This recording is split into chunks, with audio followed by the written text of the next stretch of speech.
perfectly sane and reliable people have been involved in this flying saucer. For whatever reason, the big science journals don't want to publish their findings. Dr. Reed is a famous investigator of psychic phenomena, but disbelief of such a shoe might interfere with my investigation. The term flying saucer has become a household There's a word. multitude of theories and explanations for the mysterious lights and unexplained phenomenon witnessed by millions of people around the world every year. Since 1948, one publication has continued to bring news about paranormal phenomena and unexplained events. That magazine is Fate. And in that tradition of providing true reports of the strange and unknown, this is Fate Radio.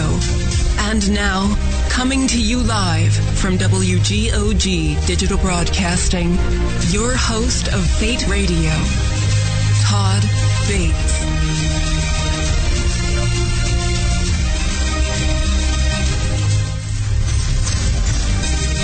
And a good evening, one and all. Welcome. Fate Radio Live, letstalkradio.net, or fatemagradio.com. Wherever you are listening from, welcome to the program. We have got an amazing show for you this evening. First hour, we're going to be discussing alien implants, UFOs, and the repercussions of it with our guest, Terry Lovelace. He's going to be joining us here in just a moment. So what we do is we welcome you in chat, of course. You can enter chat either one of those websites, letstalkradio.net or fatemagradio.com. Either one of those will get you where you need to be. Log in through Facebook, Twitter as a guest. Post your questions in there. Megan will grab those for you this evening. Be sure to put those in all capital letters if you would. That way we can definitely tell them apart and process them faster for you. Now, without further ado, tonight's program is going to be an eye-opener for each and every one of you. We're going to be posting some photographs in chat that haven't been publicized just yet. You're going to be seeing those for the first time in our chat room, so definitely skedaddle in there. And our first guest this evening is none other than Terry Lovelace, a 6-year veteran of the United States Air Force. Now, he completed a bachelor's degree in psychology at Park University in 1979. He later earned a Juris Doctor at the University of Michigan Law School, TMC campus in Lansing, Michigan.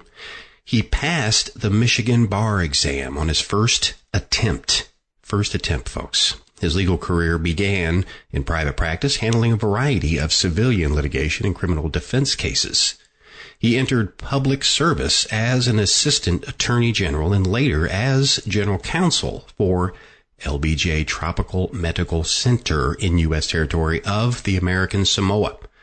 Now, he retired in 2012 as an assistant attorney general for the state of Vermont. He continues to write and is a frequent speaker at UFO events and various podcasts. In 2018, his story was filmed for Strange Curiosity, a television documentary by Nine Diamond Production Company. Brad and Barry Clinch, executive producers. Welcome to Fate Radio, Terry. It is great to have you. Thank you, Todd. It's a pleasure to be here. Where to begin with you? It's such an amazing story that you have undergone. Amazing. Oh my goodness. You and I have talked in length about some of these things, and there's so much to discuss that we have actually already, we're in the process of booking Terry for a 2-hour special. That is how much we are going to be discussing with this. We may not be able to get all this in an hour, so we're going to rebook him here for a couple of months. You guys are going to have him on here again in June for a 2-hour special, so be prepared for that. But, Terry, the alien world, these abductions, implants, and things of that nature, they have been going and going and going for decades now. And you are definitely no stranger to any of these, but this happened several years ago. Your first encounters with these. Now, a lot of people, they have to be regressed or hypnotized to remember some of these events.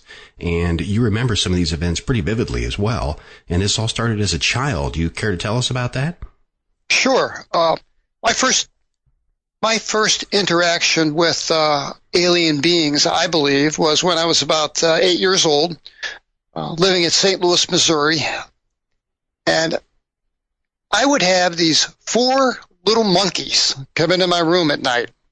I mean, it's a scary world when you're a kid, but these 4 2.5 foot tall monkeys, they all had yellow eyes. Mm-hmm. They wore white mask with this big grin.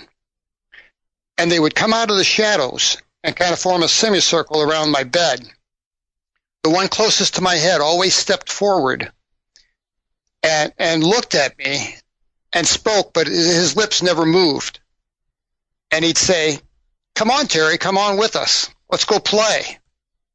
And he held out a paw, and then sometimes he held out a hand. And I would scream bloody murder. And, the hall light comes on. My dad comes running in. What's wrong? More monkeys? Yeah, Dad, sorry. But these things plagued me for, oh, God, almost a year. And they were just absolutely terrifying. Oh, my goodness. And monkeys are creepy to begin with, let alone seeing them in that state. Oh, wow. We have so many things to get into. Questions already coming in here for you, Terry, but we're going to, put those on hold because what really happened in 1977, now you had this experience that just changed you and your best friend's life. Tell us what happened there, 1977. Take us back. I did. It's an epic event in my life. It's an event that I rank up with the birth of my children. I mean, it's just epic. My friend and I decided we were going to take a camping trip, a 2-day camping trip, 2-night camping trip, in a place called Devil's Den in northwestern Arkansas. It's a state park. Mm-hmm. And my buddy, Toby, as I call him in the book, Tobias, came up with the idea kind of out of the blue. Neither one of us had ever been camping in our lives. We're both city kids. We planned this trip out and packed up. We drove down, and we wanted a real wilderness experience. We didn't want to stay in a campground. We thought, and I thought Toby made a good point. He says, you stay in a campground, you might as well sit in a parking lot in the middle of the forest. He says, let's go find the wilderness. So there was a nature preserve there that was off limits, chained off, and we drove my old Impala up to where it was chained, and Rod hopped out of the car. It was just, the chain was locked on itself, and he just lifted it up over the post and let it drop. We drove in, and it seemed like it seemed like Tobias knew right where to go. I mean, forks in the road, he'd say, "Yeah, let's take this route." Mm-hmm. And we went on a gentle incline, and we finally came to the crest of a hill. I called it a meadow. It was a plateau, a high spot, and it was just absolutely breathtaking. For purposes of photography, it was just the ideal location.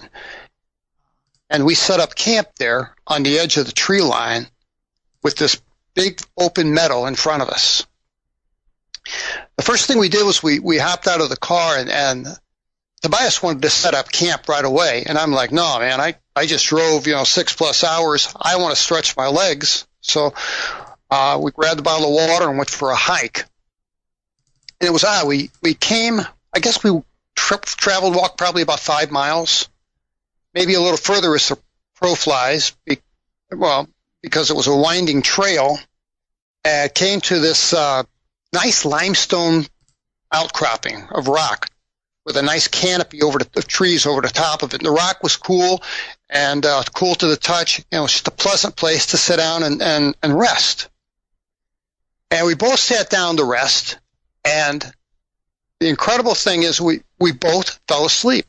Now, I remember feeling drowsy, and I remember thinking, well, I should be tired from the drive, but there's a difference between tired and drowsy. And I felt definitely, I'd say almost sedated. Okay. And I fell asleep. And my next recollection was Toby kicking me, with expletives, "Get up, get up." And I opened my eyes, and my God, it was almost sundown. Wow. And we were terrified at the idea of spending the night in the middle of the forest. I mean, I'm sure we would have survived it, but, it sure would have been uncomfortable. And we raced our way back to camp, and set up everything, put up our tent. I gathered the firewood, started a fire, burned the hot dogs, got everything ready for the evening. And later on in the evening, we're tired. We're kicked back on these air mattresses around the campfire. And I know to Toby, I said, did you notice the tree frogs? They're gone. And he stops and listens, and he's like, oh, no, they'll be back. They'll be back. But, I mean, there wasn't a cricket. There wasn't anything. Silence. And that unnerved me. We sat there, and I noticed Toby turned his head to the left and was staring at something on the horizon. And he turned to me and said, hey, look at this. What are those? And on the horizon to our west was a triangular formation. It was 3 little stars. And they sat right on the horizon. Mm-hmm. And they were just a little bit brighter than the rest of the stars in the sky. But they were an odd formation. My buddy was an amateur astronomer, and I remember he said, I don't know every, star configuration there is out there, but that looks odd to me. And we were discussing, could that be an aircraft? What is it? And while we're looking at it, it starts to rotate. And we're both like, whoa, look at this. And the thing turns like it's on an axis and does about a 180-degree turn, stops for a moment, and then starts a slow ascent into the air. And we were just mesmerized. And for a few minutes, when this thing first started to ascend high into the sky, I felt scared, frightened. And I remember saying to Toby, man, can this thing hurt us? And he says, oh, what's to hurt us? And then I felt a calm come over me, and I was absolutely, again, almost sedated. Wow. But mesmerized by these 3 stars. And we watched them as they rose, and Toby noted at first that the area inside the triangle was darker than the surrounding night sky. And as it passed over a star field, individual stars would blink out and then blink back on again as the thing passed. So we figured out pretty quick that this was one solid object we were seeing, not 3 perfectly choreographed objects. And as it rose in the sky, the 3 dots, 3 light sources, grew brighter, and they expanded equidistant, and this triangle just grew and grew. And Ron said, Toby said, this thing's headed our way. This thing's going to be right over our head. And we weren't frightened by that. We thought it was, it's kind of neat. And before, I'd say, an hour is out, over the top of us is this huge triangle that ate up a third of the sky, that was jet black, with bright lights on all 3 points. And it was it was a billion stars out that night. And it had the appearance of, it was just like somebody cut a giant triangle out of this field of stars. And there was the black spot there. And I estimated it was 1,500 feet, maybe 2,000 feet above us. I mean, I had nothing to go on that, to base that on, but that's what I thought. As we're watching it, Toby grabs a flashlight and says, Toby was he was the impulsive one all the time. Picks up the flashlight and he says, let's see what happens. And he flashes the flashlight 3 times at this thing before I could grab it out of his hand, because I didn't think it was a good idea. As soon as he did that, from dead center of the triangle, there was a shaft of light about the diameter of a softball.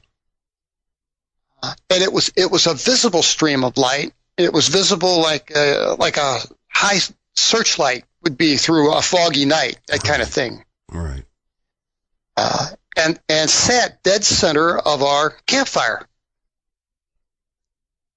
And we were both like, whoa, what is this? But again, no fear. And it stayed in the middle of the campfire for a couple minutes, and it blinked out.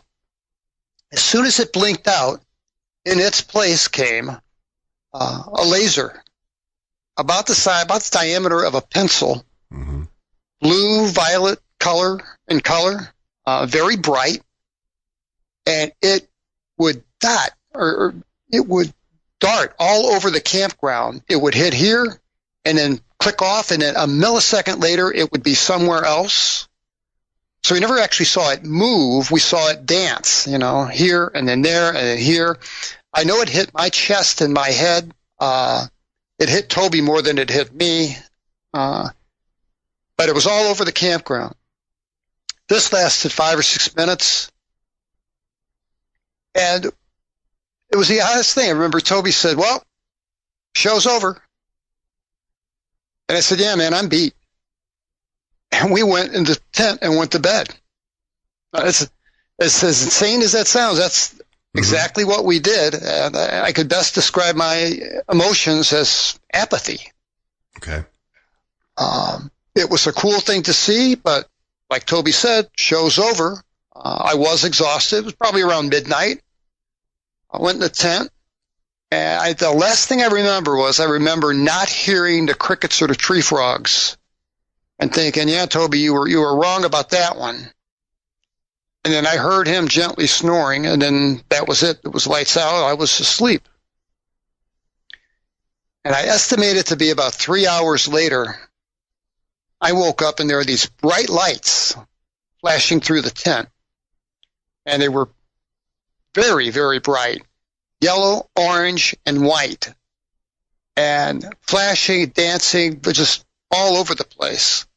Toby's on his knees, and he's got the flap of the tent parted just a little bit, and he's looking out. And I'm groggy. I'm confused. I had trouble shaking off the sleep, if that makes sense. Right, it does. Mm-hmm. And I'm thinking, park rangers? Could there be park rangers out there with flashlights?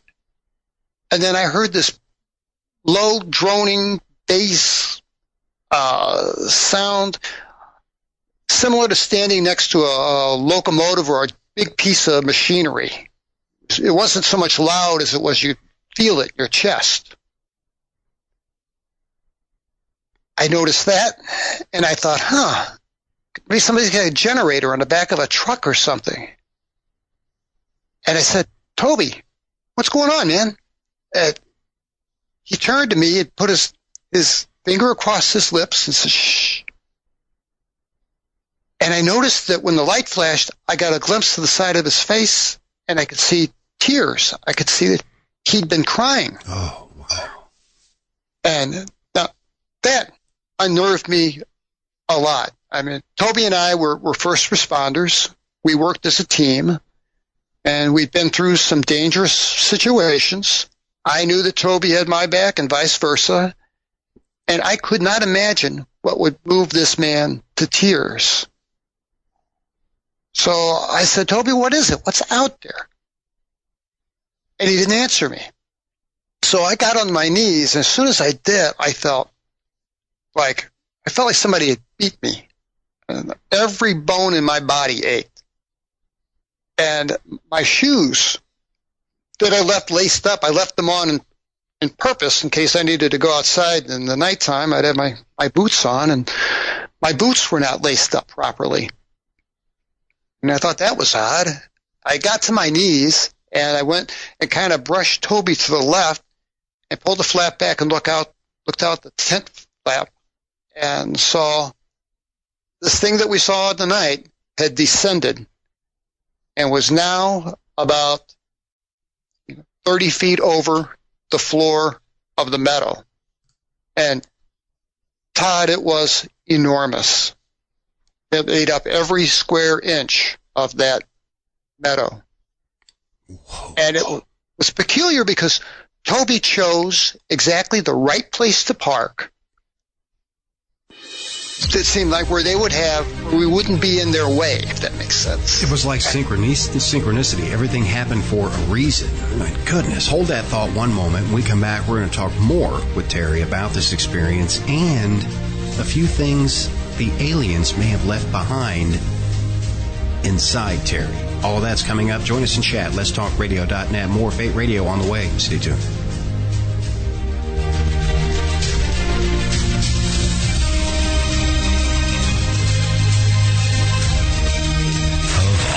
Radio stations in the world. We're one of them. WGOG Digital Broadcasting. Let's talk. In 2012, Keith Linder, after successfully obtaining a management position at a prestige healthcare company, decides the time is right for him and his girlfriend to move in together. That's putting things lightly. Weird things begin to happen within days of moving into the modern suburban home. The horrors they witnessed and desperately tried to fight off would end up putting them at the odds with members of the paranormal community and themselves. This gripping story, told from the house occupant's point of view, not only lists tales, but also includes pictures, video reenactments, commentary, and audio of the events being reported. Author Keith Linder does not ask you to believe him. He only asks you to listen. The Bothell Hell House by Keith Linder, now available on Amazon. The book, The Bothell Hell House. The author, Keith Linder.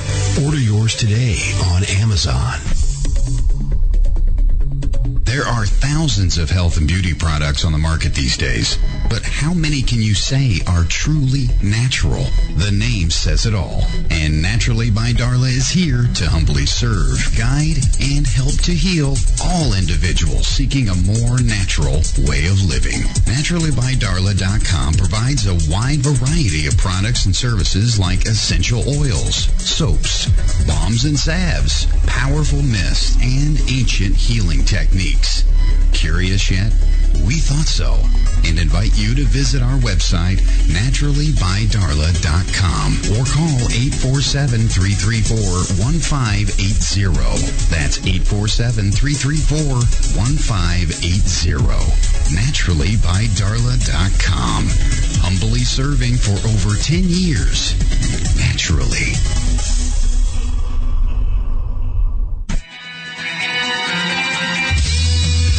Your Monday nights just got better. Tune in to ParatalkRadio.com. We are your paranormal talk. On the air, on the web, and in the field. We have guests from all over the paranormal world. We discuss ghosts, hauntings, Bigfoot, UFOs, and more. Check us out on Facebook Live on Monday nights at 8 p.m. Eastern at Facebook.com/ParatalkRadio. Remember, wherever there is darkness, there is always the light. ParatalkRadio.com. While the other stations are run from high-rises in the city, we're programmed from a little bungalow on Windtree Drive. Let'sTalkRadio.net.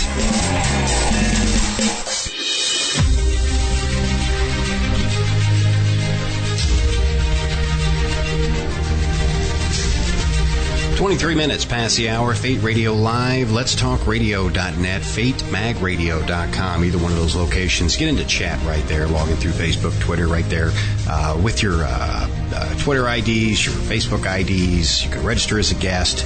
Get into chat. We're going to be posting some photographs in there shortly. Of course, we're speaking with guest Terry Lovelace about his experience with an unearthly phenomenon. We were discussing their camping trip, the lapse in time, how they awoke in the middle of the woods, right there near sunset, and the emotions they're feeling or not feeling. There's no crickets, no tree frogs, meaning something may be in the area where they're at, observing them. And we're going to pick up right where we left off. And Terry, you were talking about pulling back the flap on the tent. I did. Toby was fixated on something, and I wanted to see. And I got to my knees, and I kind of pushed him to the left and pulled the tent flap back. And what struck me was the size of this thing. It was, the way I describe it is, if you took a 5-story office building and levitated it about 30 feet off the ground, that's what it looked like. With on each of the 3 points, well, I can only see 2 points, obviously. There was a light panel that ran all the way from the top to the bottom, and it was a good 5 stories tall. And the light would travel up and down, and I remember thinking, when it's in the sky, I bet that gives the illusion of a star twinkling. I don't know why that crossed my mind, but it did. And I'm looking, and there are kids out there. And I'm looking, and I'm like, Toby, what are these kids doing out here in the middle of the woods, in the middle of the night? And he looked at me, and he said, man, those ain't no little kids. Oh, wow. And then I knew. And then I had flashes of memory. I had these just terrifying scenes flash in my mind. And not on a linear, not as a story, but just as fragments and flashes of memories of events and things I saw. And we watched these little beings. They were in groups of 2s and 3s, and they would meander around, and there was a shaft of light coming down from the center of this thing. And again, it was that same intensity of like a search beam shining through fog. But this was much wider. This was like 30 feet in diameter. And it went from dead center of the ship down to the floor of the meadow. And it illuminated. We could see a circle, what looked like an ellipse on the metal floor. And as these little guys walked into this light in pairs or 3s, they would just dissolve. And they were gone. And we watched them until the last one had gone. And the droning noise that was so powerful stopped. And it was dead silent. I mean, not a cricket, not anything at this point. And the lights in the corners that had been multicolored, oranges, yellows, greenises, all changed to white. And it began to, this 5-story light panel, it was like a light bulb was run up and down the side of the 5-story light panel. And we were too afraid to come out of the tent. We were too afraid to do anything but just sit there and watch it. After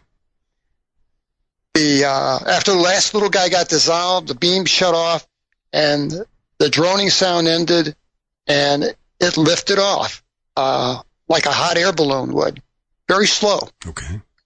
And rotated a little bit, and then just kind of picked up speed and continued to go straight up. And we watched it, and at one point we had to flip over on our backs to look up to watch it go up in the sky. And it went higher and higher and got smaller and smaller. And we watched it till it just blinked out. And neither one of us said a word. I think we sat there for 30 minutes watching the hole in the sky where it disappeared. And finally Toby said, I think they're gone. Let's get out of here. The thought of leaving that tent terrified me. Mm-hmm. The thought of being out in the open was absolutely terrified me to death. God, I can imagine. And I said, Toby, we need a plan. And he said, okay, here's the plan. You got the keys. I got the flashlight. Let's make a run for the car. And you drive, I'll navigate. Now, when we drove into this place, I told Toby, I said, I don't want to get us lost. And he had there was a bank envelope in my glove box and a pencil. And he drew a little map as we went into the place. And if he hadn't done that, there's no way we would have been able to find our way back out of this place. But he had this marginally operative flashlight, and the car started right up, and we headed out. And it was a frightening drive. It was just darkness on all sides of us, and the terrain was rough, and sometimes the two headlight beams are up in the trees, and sometimes it's right in front of us. Sometimes Toby had to turn on the dome light to read his little map, and when he did, then I was blind. Eventually, we got back to that part of where the chain link, or pardon me, where the chain was across the road, and then I knew we were going to be okay. The overriding sensation, there were two overriding sensations. One, of course, was fear. Right. And the second was thirst. Thirst. Never in my life had I been so thirsty. It was incredible. And I asked Toby, I said, man, look around. See what's in this car. Find me something to drink. And he's like, yeah, me too. I said, find anything. Anything that's not poison, I'll drink it. And we had bought a 6-pack of beer, and there was a can of beer in the back seat of the car, warm, of course. And we split that. I'll tell you, I was so thirsty that I was very tempted to just drain the whole can. And I thought I could do that. And I thought, what am I thinking? You know, this is my friend. I shouldn't be thinking like this. It's wrong. So, but that was the thirst that we felt, and we got back to 2-lane blacktop and headed back for Whiteman Air Force Base. And I drove as fast as the car would go without trying to get us pulled over, and headed back to base. We made a stop. I had to stop and get gas. Well, the first thing we wanted to do was put some distance between us and that car. Sure, absolutely. And then the next thing was, Toby said, the next place you find, pull in. Let's get something to drink. There's nothing but farmland. It's all soybean fields and forests all around us. And we finally come to like a little gas and go place in the middle of nowhere and pulled in. And I remember I hopped out and I ran to the men's room and splashed some water in my face and looked at myself in the mirror. My eyes were almost swollen shut. The sunlight, I was photophobic. The light was just intense. And I had sunburn all over my body. And I raised up my T-shirt and I looked in the mirror and I had sunburn underneath my arms. Later, when I got to the hospital, I found out I had sunburn on the soles of my feet. Toby and I both were burned, but Toby got the worst of it. He was in worse shape than I was. I opened the door to the bathroom, and he was standing there leaning against the pole, about ready to fall over. My God. Said, come on in, man. And I ran and paid for the gas and got a 6-pack of orange soda, and he bought a gallon jug of Grape-Aid. We hopped back in the car, and I drained those 6 cans in one after another. And Toby had been asleep, curled up in a fetal position, asleep until this point. He chugged the last bit of his gallon of Grape-Aid and curled up into a ball and was back asleep and snoring. And I was just bone tired on top of everything. I remember I was driving and I realized I was dreaming while I was driving, and I had to wake myself, and I had drifted over into the opposite lane of traffic, and thank God it was, the middle of nowhere and there was no traffic, and I was falling asleep. So I had to make every attempt to stay alert, stay awake, and drive, and that's what I did, and I got us back to base eventually. And the oddest thing happened, and that is that Toby and I, this is a guy that had been my best friend. We were friends socially as well. My wife and his wife were friends. They had 2 little kids that we welcomed like our kids, and suddenly I had a dislike for Toby. And that sounds odd, but, neither one of us spoke on the way back. I mean, we never said a word to each other. And I didn't want to see Toby. I didn't want to be around him. And I couldn't understand that emotion. I still don't. And I took him and I dropped him off at his house. Mm-hmm. We were NCOs in base housing. And I lived just a couple blocks away, and I drove over to my house and went in, and my wife was shocked to see me. And, what are you doing back so soon? Oh, my God, what happened to you? And she took my temperature. I had a temperature of almost 104. And I said, I got to have something to drink. She made some powdered lemonade, and I was just pounding that cup after cup. And she drew a bath for me of a tepid water on the cool side, and I laid in that for a good 45 minutes, and my fever came down to just below 102. And she said, come on, let's go to the hospital. And I didn't even protest. And it was kind of embarrassing because we worked at the hospital. Right. These were our friends. And everybody knew we were making this camping trip. And I was teased. I was known as the camp photographer. I was supposed to bring back Ansel Adam quality, prints of our trip. And, I didn't have a single picture. Oh, you're bringing back something from the trip, though. And we have a question from our one of our listeners, Wendy. She's stating here, so the journey severely dehydrated them. So you were completely dehydrated, right? We were. That was the hospital admission diagnosis, was dehydration. Okay. All right. And with that being said, there was something different inside you. And let's talk about what they may have left behind inside you here for a moment. Yeah, I'd like to get to that. And when this event is all over, I had a couple of years of just absolutely horrific nightmares. And my wife had suggested that I journal them. And I did. And it was a good way to cope with the situation. And also, she found those notebooks, and it was invaluable putting this book together. But I became a runner. I got out of the military in 1979, late 79, and I started running. And I noticed that every time I ran, when I'd hit the 2-mile mark, I had a spot in my right leg, my lower leg on my lower thigh, but just above my knee on the lateral side to the right, it would go numb. And it was a numb spot. I called it my numb spot. It was about the size of a $50. And you could take a pen and poke it and delineate it. It had clearly defined edges. And I asked the other guys, other runners I knew, and they're like, I never heard of such a thing. And I asked my physician, my family doctor, I get this spot here that goes numb.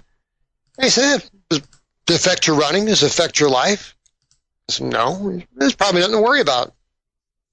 And I didn't worry about it. I didn't worry about it for 40 years. And in 2012, shortly after we retired and I moved to Dallas from Vermont, I had a fall down some stairs, actually up some stairs, and thought I might have broken my leg. And my wife took me to the VA hospital. I got all my medical care through the VA. And they x-rayed my leg.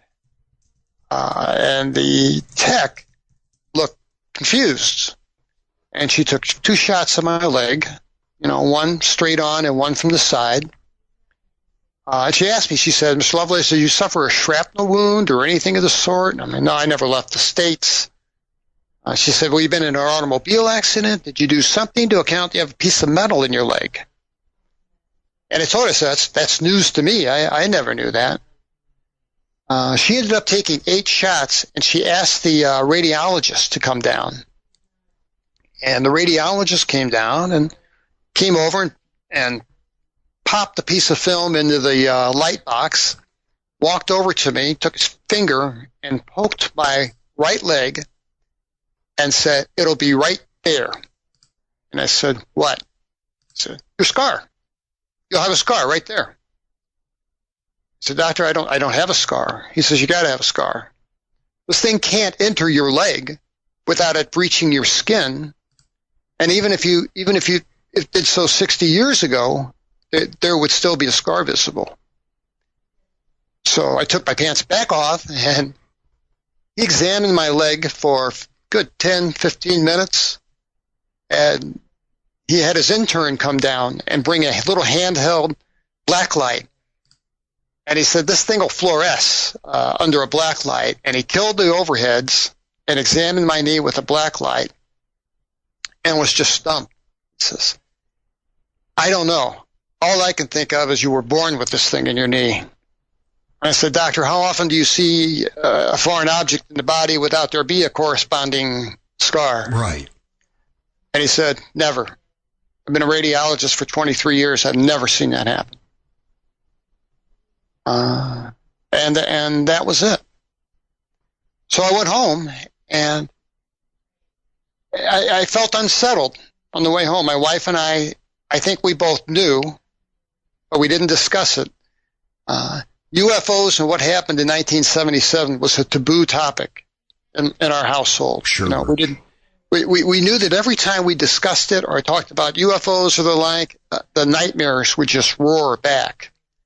And I think that was punishment. I think that was their way of controlling me so that I didn't speak out and didn't talk about this thing.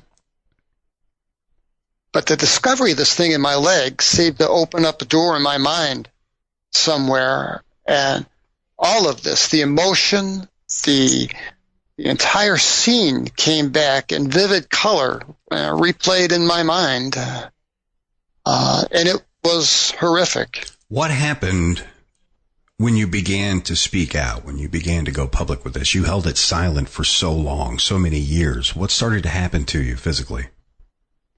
I started to lose weight. I had always, since I quit running in 2005, I put on some pounds.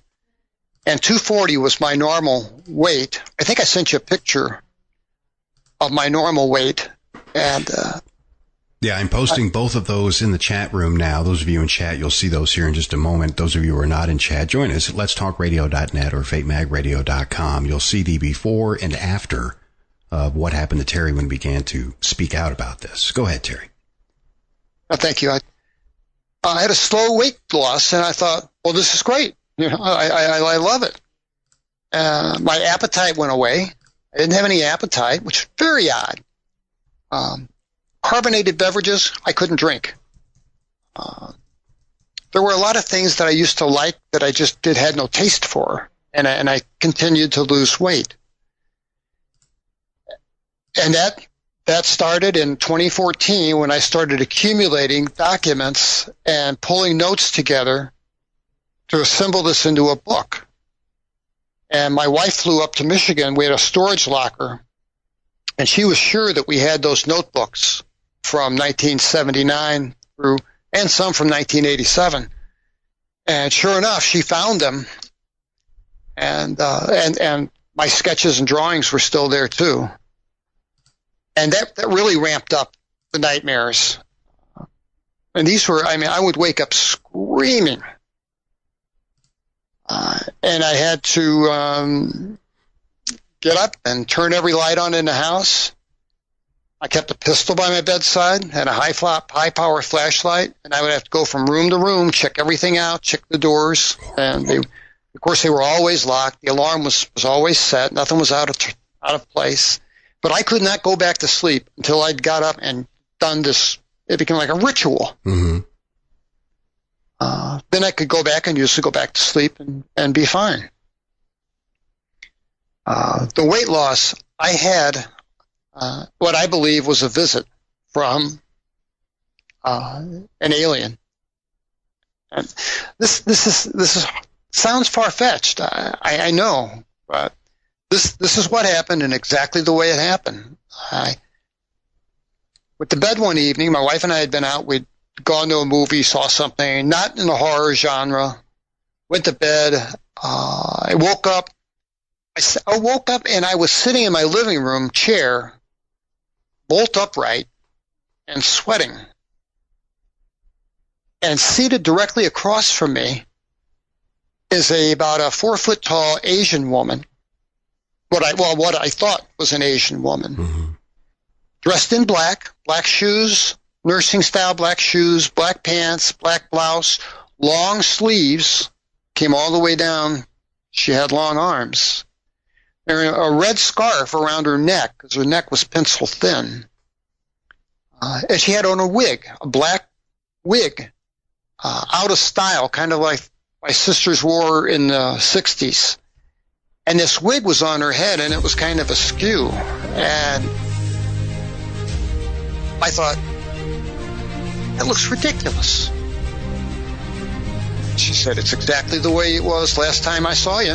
And we're going to continue right there when we come back. The last time she saw him. The aftermath coming up here. More with guest Terry Lovelace. Fate Radio, letstalkradio.net, fatemag.com. Join us in chat. We'll be right back.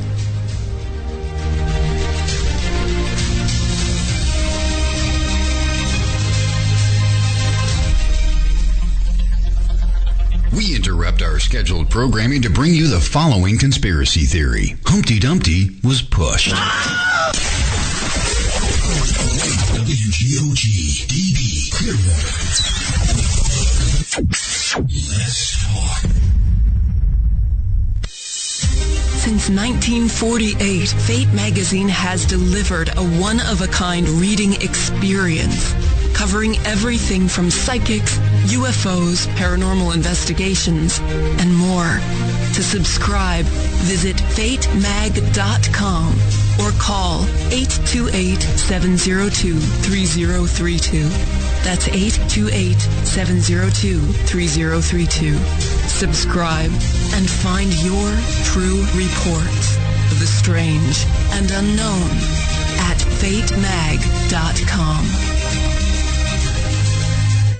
Haunted, a psychic story by author and radio host Ariel Grace. This is not your average book of hauntings. Haunted, a psychic story is written from a psychic perspective and contains true stories and some handy tips. Written in 3 parts, Haunted, a Psychic Story contains chilling adventures, advice from the archangels, and helpful tips used by Ariel Grace to clear haunted homes around the globe. Haunted, a Psychic Story is available on Amazon, or you can download straight to your Kindle.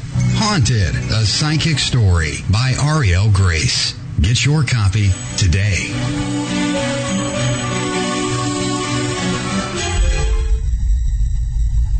In 2012, Keith Linder, after successfully obtaining a management position at a prestige healthcare company, decides the time is right for him and his girlfriend to move in together. That's putting things lightly.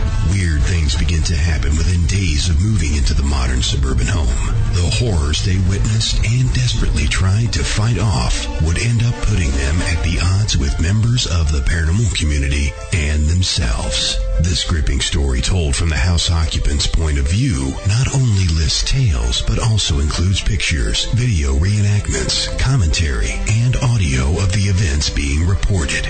Author Keith Linder does not ask you to believe him. He only asks you to listen. The Bothell Hell House by Keith Linder, now available on Amazon.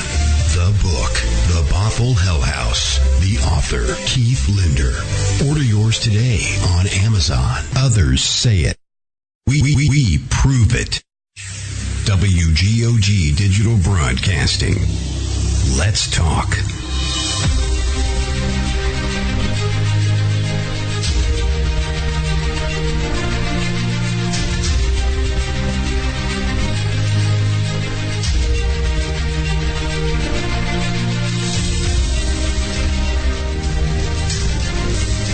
.48 minutes past the hour. Fate Radio Live, letstalkradio.net, fatemagradio.com.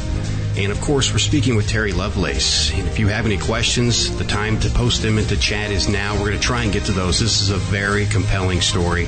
And we're trying to get the story out, but don't worry. We're going to have Terry back for a 2-hour special here in the next couple of months. We're going to be getting him booked. He's going to come back for a 2-hour special. We can get into this in more detail. A lot going on. And Terry, you were talking about seeing the Asian woman. Go ahead and continue. Yes. Continue. Yes. Just briefly, I wanted to add that there were a couple of things after the 1977 event is I felt uncomfortable. Actually, no, that went back to childhood. I felt uncomfortable around Asian women, especially elderly Asian women. But the woman seated across from me was familiar to me. And I thought, my God, that wig looks ridiculous. And she said, and her lips never moved, but I heard her clear as a bell. It's the same as last time we met. And I remembered for some reason. I remembered we communicate telepathically. That's how they do it. And I thought, I'm not used to people being able to hear my thoughts. I want to keep some things private. And she said, you can, just try. And I don't know if that was just to placate me or what. And I thought, well, why are you here? I didn't have any fear. But I was curious, why are you here? I thought to scream for my wife, but I knew, they took care of that. She's not gonna wake up. And she said, when I'm going to use the word talk like a dialogue, but it was all mental. She said, I'm here to tell you that you should not publish your book and you should not talk in public. You should not speak in public. And my response was, why not? Lots of people write books. Why is mine so different? And she said, because you have devices in you. And I said, you could use that in the plural sense, devices? She says, yes, you have one device in each leg. And she said, my hosts will not allow that to be removed and examined by terrestrial doctors. They will come and remove that from you if you continue in this vein. And I said, what do you mean they're going to come and remove it? She said, they'll come in the middle of the night and they'll take it out of your body. Now, there's a whole lot more, but suffice to say, there's a flash, and she's gone. And I went and grabbed a pen and paper, as is my habit, and a gun, and I wrote down as much as I could recall. I went to bed and slept like a baby, slept till noon. Got up the next day. 2 weeks later, I wake up and I got terrible pain in my upper thigh, both legs. And I sent you some photographs. There's a flower petal-like bruising pattern at the top of both of my legs. Mm-hmm. Those are bruises. Yeah, they came out about 48 hours after the event. And my wife said, Betty was right. They came back and they claimed their property. So I had to go, I got to find out. So I went out, and it's hard to find an x-ray. I mean, you can't just walk in and ask for an x-ray. Right. I found a kind chiropractor who wrote me a script to get my leg x-rayed. And they did an x-ray. First thing I did was hold it up to the light, and it was gone. The metal object was gone. And I said, they did. I dropped the x-ray off at the chiropractor's office because he wanted to review it, and he was busy. So later that evening, he calls me and he says, I got your x-ray. Did you see it? And I said, did I see what? He says, they didn't get it all. I said, what? And he told me where to look, and there are 2 tiny filaments of wire left in my leg, deep down next to the bone. I think this is deep because I've lost so much weight; it's shifted. Right. But when there were 2 wires visible. If you look at the original X-ray of the thing, well, those 2 little wires were left inside of me, and they're still there now.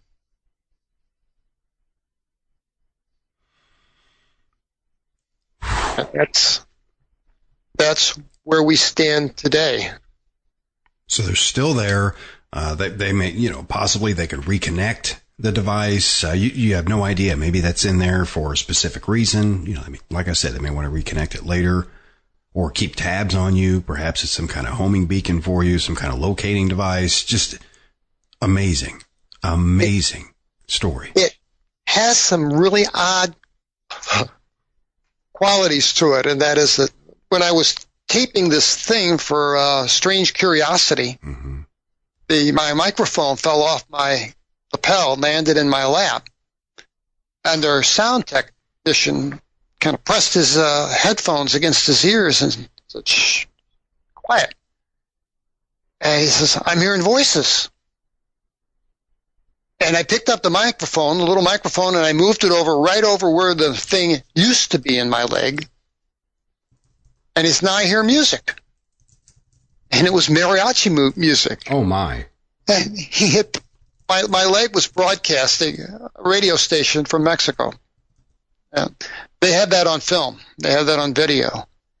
And the sound tech there swore up and down, there's absolutely no way unless your knee was broadcasting. Goodness. There's no way.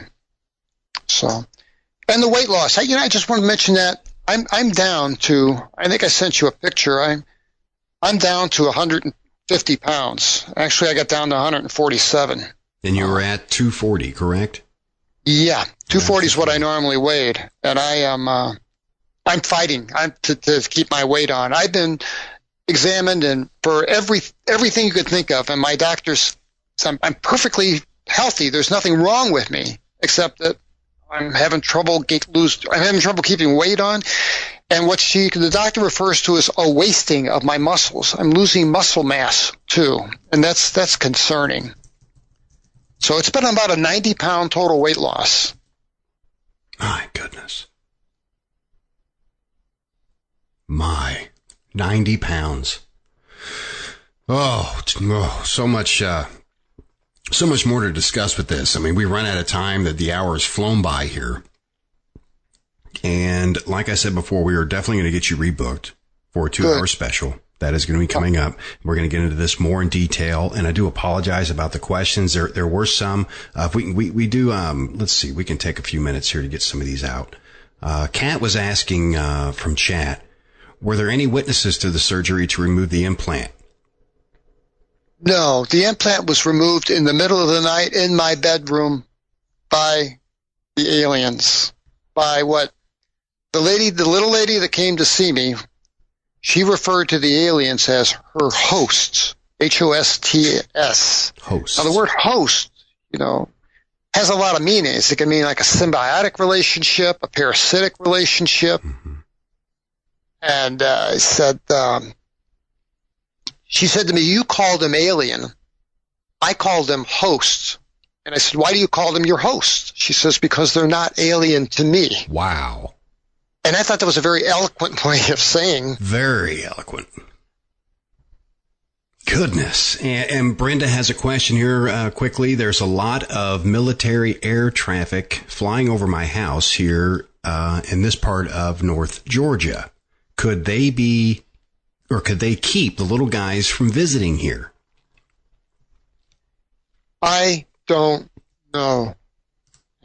I don't know if they protect me or if they work in concert with them.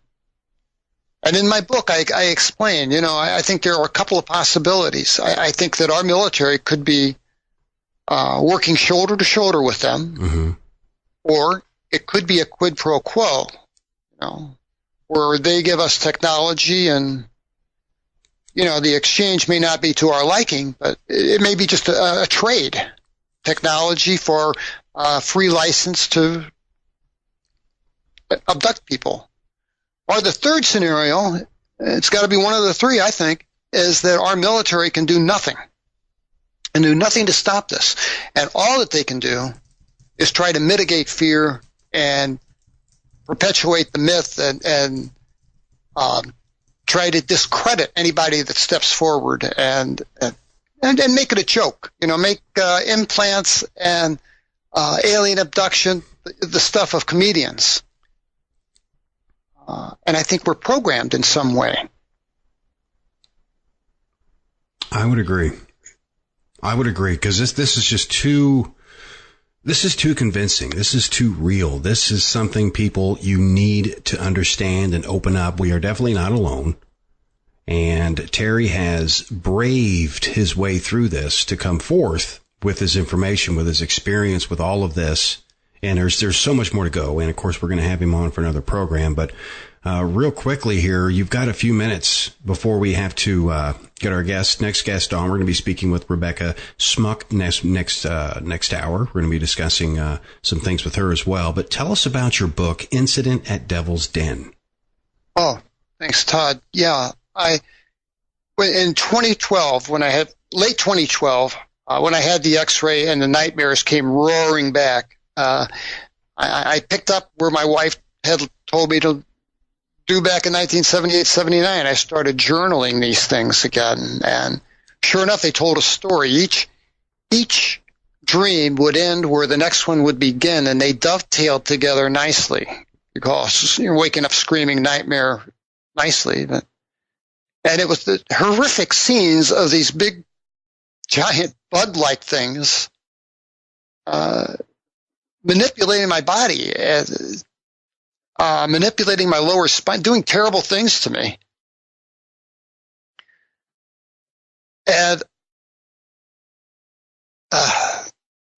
And I'm sorry, Todd, I lost my train of thought. You're okay. No, this is fine. This is something that it does. It exhausts you talking about it, and I completely understand. I'm back on track. I assembled these notebooks and I compiled them together chronologically to explain my story from when I had the experiences at age 8 and then again at age 11. And then the incident in 1977, and then another incident in 1987 of missing time. But fortunately, I had all of this documented, and it made it very easy to sit down and write the book. And I think it's a good book. It's been well received. It's called Incident at Devil's Den, and it is up on Amazon, both on Kindle and a paperback copy. It's a good book, and I try to be as candid as I can, and I don't hold anything back, and I speak openly and honestly about some things that are kind of controversial and things I don't think our government would like me to say, but I think need to be said. So if you get a chance, please, it's Incident at Devil's Den on Amazon. If you read it, I hope you enjoy it. Terry, thank you so much for sharing this experience, and we're definitely going to have you back here again real soon. Did a phenomenal job. Get some rest, my friend. Get some rest. You've done well. Thank you, Todd. I will. I appreciate you. You bet, Terry. Have a great night. Terry Lovelace, everyone. More Fate Radio. When we come back, we're going to be talking the psychic world and Ouijas with Rebecca Smuk. Coming up here next. Stay tuned for here's the latest news. Fate Radio Live. Let's talk radio.net. We'll be right back.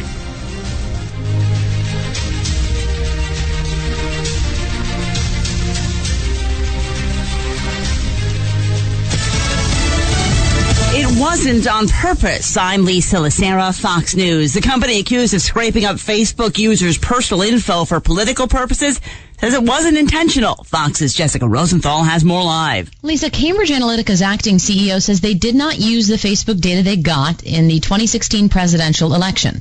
Alexander Taylor said when they got the data back in 2014, they did it within Facebook's terms of service, but deleted it in 2015 after Facebook asked them to do so, and certified it with an internal audit as well. Now they're undertaking yet another audit, and they say they're cooperating with British authorities. Now, Facebook CEO Mark Zuckerberg said the way they granted app makers access has not been allowed since a policy change nearly 4 years ago. A House and Senate committee have sent a letter to Zuckerberg requesting that he testify, and earlier this week, Zuckerberg had said he would be willing to, Lisa. Jessica, another day of jitters on Wall Street as investors continue to be fearful over a trade war with China. Today, the Dow finished down 424 points at 23,533.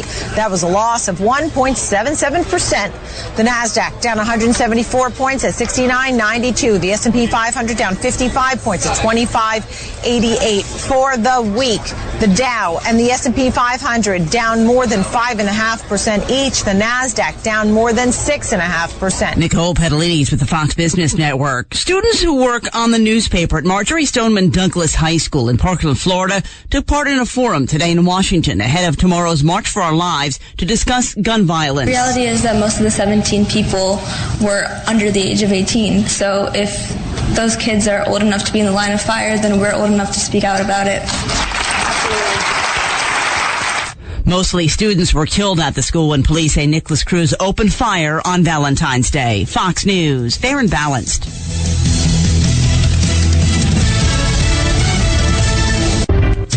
Murder and attempted murder charges filed in Dallas against an elder care worker who police say also stole from people he was supposed to be helping.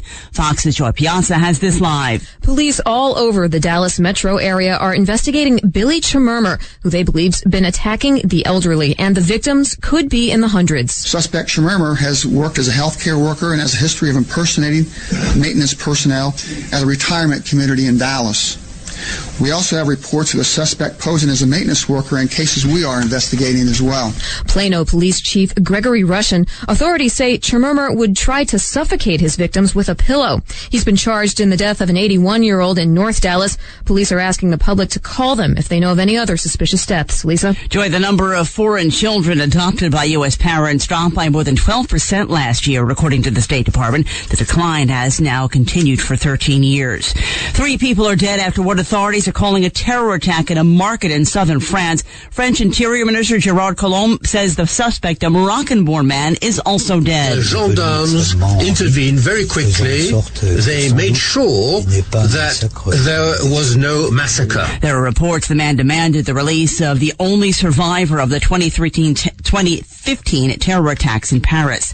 Chicago's Transportation Department estimates the cost to taxpayers for widening streets and other infrastructure for the Obama Presidential Library could total $175 million. Former Melrose Place actress Amy Locane must return to court for resentencing for a fatal 2010 auto crash. A New Jersey appeals court ordered the new sentencing today, writing that the trial judge's reimposing of the same sentence last year didn't adhere to an earlier appellate court ruling and didn't take into account the severity of the crime. Lisa Lacera, Fox News Radio.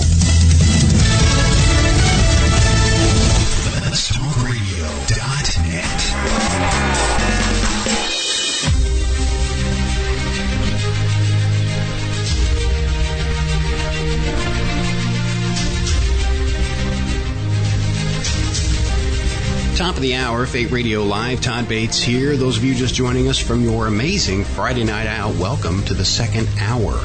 And, of course, we want to thank once again our first hour guest, Terry Lovelace. Be sure to check out his book. You can find the information right there in chat where you need to be right now. letstalkradio.net or fatemagradio.com. Either one of those locations, get into that chat. Amazing things going to be coming up here. We're going to be talking with Rebecca Smuk about Ouijas, lost objects, house clearings, hauntings, all of the above. And she's got something special in line for you that we're going to give away here in the second segment. So stay tuned for details on that.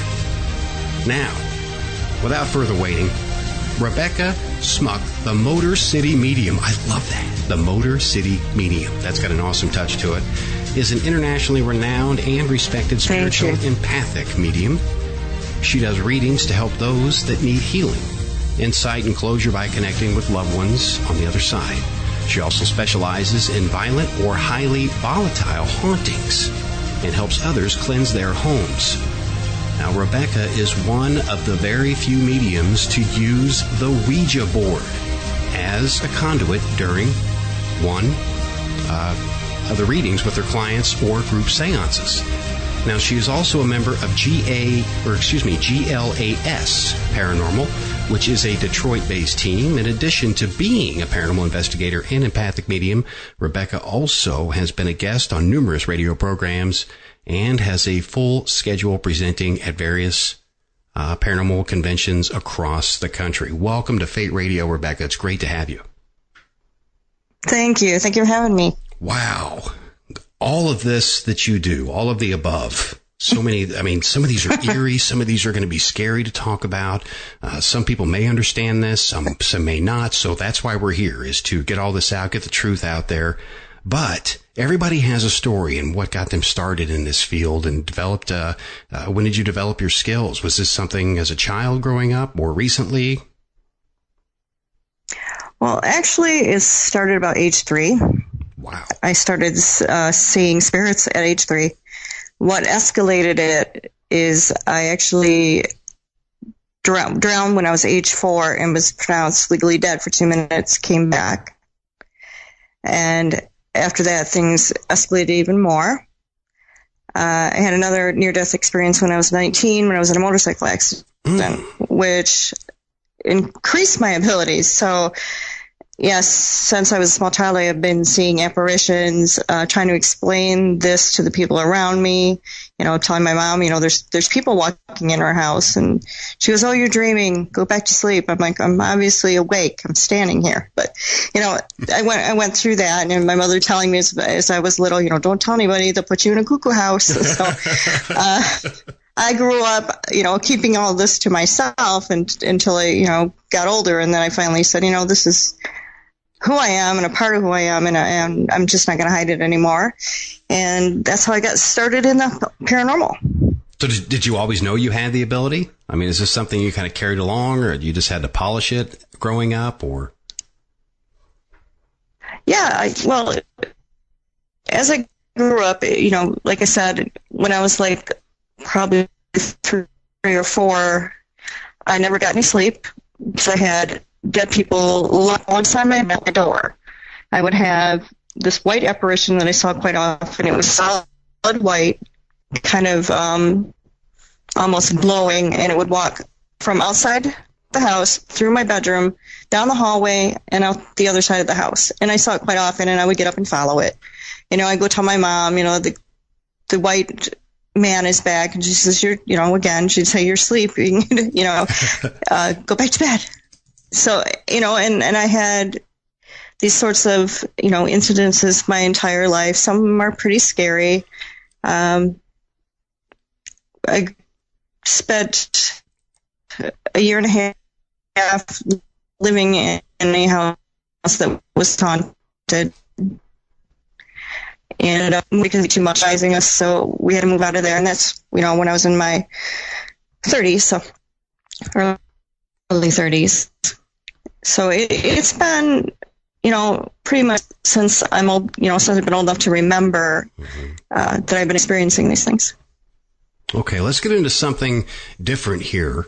You use a Ouija with your readings, and now that you have developed these abilities, for those listening that maybe don't know what a Ouija board is, could you describe one of those real quick and how you use those in your readings? Sure. What a Ouija board is it's a board that was created. They date back as early as the 1700s, at which point they were called witch boards. Basically, it's a piece of wood, piece of metal, piece of plastic that has letters of the alphabet on it, numbers, a moon, a sun, goodbye at the bottom, and then called a planchet, which is what you place your fingers on. It can be one or more people, and what you do is you place your fingers on this planchet, and you use it as a way to communicate with the dead. This was one of the earliest ways of communicating with the spirit world before they had EVP recorders, before they had all the fancy equipment. This was one of the early ways that they used to communicate.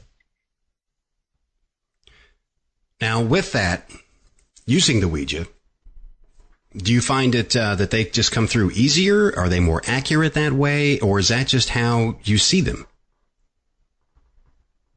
Well, I have to stress that using a Ouija board needs to be done,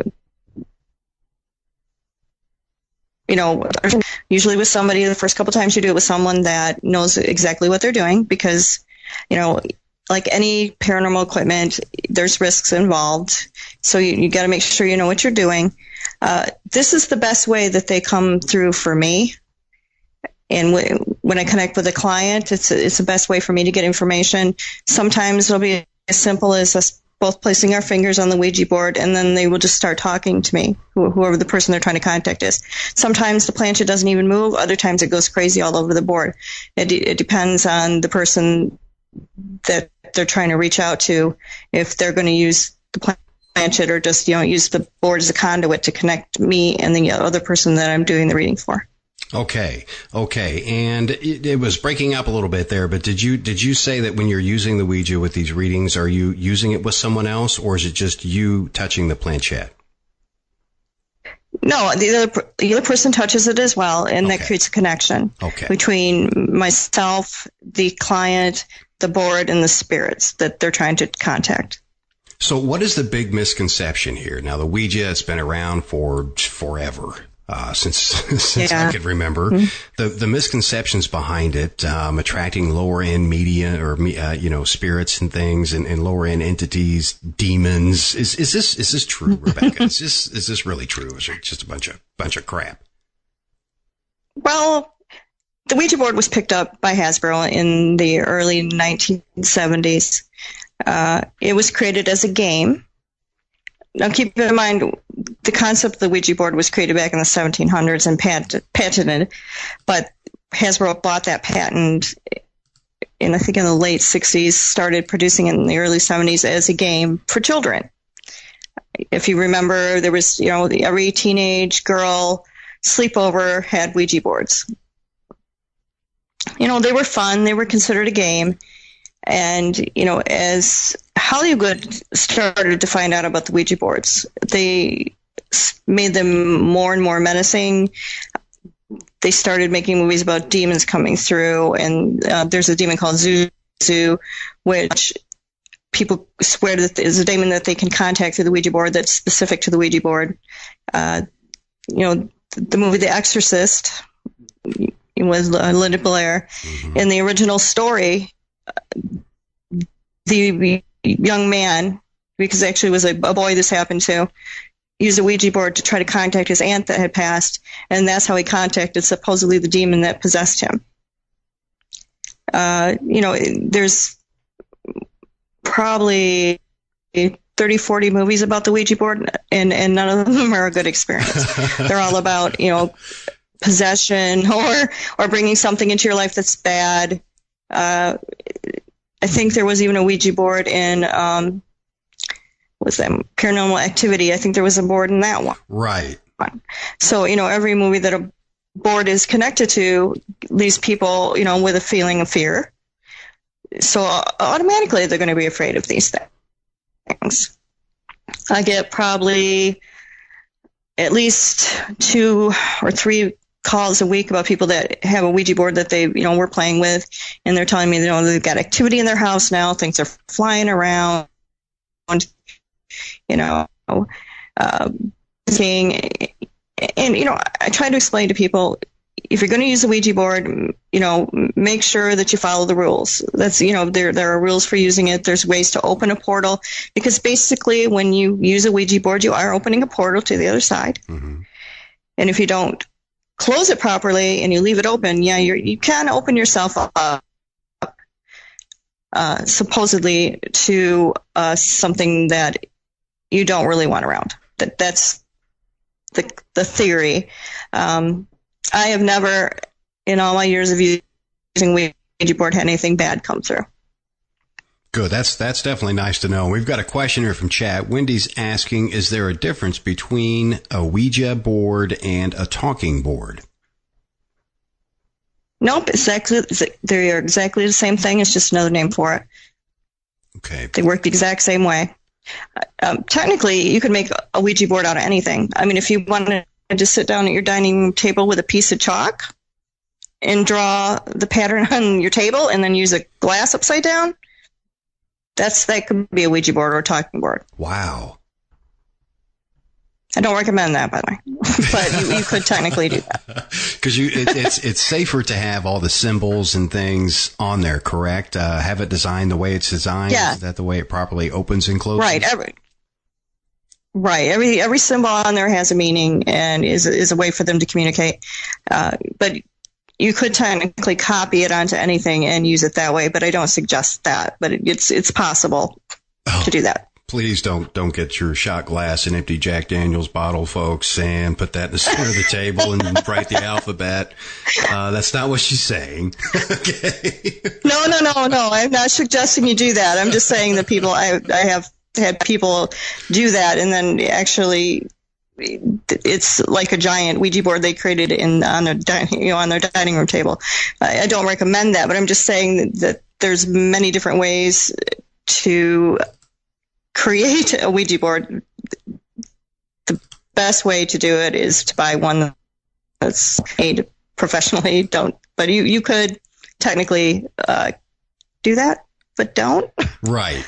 Yeah. I mean, it's just it's just the patterns. It's the lettering. It's the symbols on there. All of these things help open and close the portals, right? Yeah, of course, we're going to get more detail with that. Exactly. And it's also the intent. The intent. So you have the intent when you use it. So you have the two people connected. They're touching the planchette, and that just they use you as a conduit or a host, so to speak, a channel. Well, basically, basically it creates. Okay, when you're touching the planchette with another person, you're creating like a circle of energy around the two of you. Between you, the board, the other person, you and the board, and it kind of circles. So you're creating this energy, like pathway around the two of you that links you to the board, that opens the portal, so you can use that to contact the dead. Wow. And more of that when we come back. If you guys have any questions about the boards or any personal experiences you'd like to share, we want to hear about them. Post them in the chat room at letstalkradio.net or fatemagradio.com, either one of those locations. Log in through Facebook, Twitter as a guest. More with Rebecca Smuk when we come back. We're going to be talking more Ouija. We've got some lost items we're going to be discussing, some hauntings, all kinds of amazing things coming up here. It's the long segment, one of my favorites here. Fate Radio, stay tuned.